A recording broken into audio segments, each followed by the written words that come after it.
最近台南市沙巴鱼的面积有减少，连将军的青沙渔港，这正出名的沙巴鱼领也对得起价。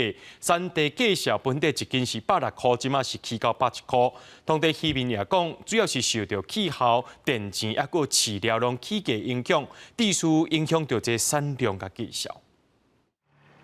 沙巴鱼领是沙巴鱼的鱼翅肉，拍打生过，佮落去煎，酥酥香香，真侪人爱食。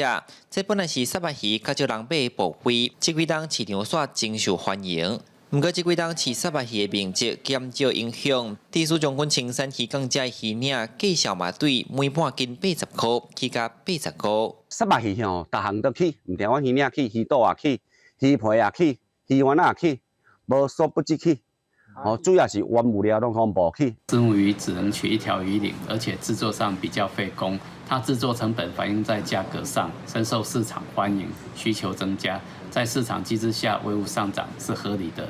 但是因为饲沙巴鱼面积有5500多公顷，是全台第一。经过110年渔业署资料，现在降到4200公顷，养殖面积减少，嘛冲击着产量。 在地渔民指出，近来气候变化真大，电费甲饲料费嘛拢起价，甚至附近有人咧种电，这嘛互因愈来愈歹转食。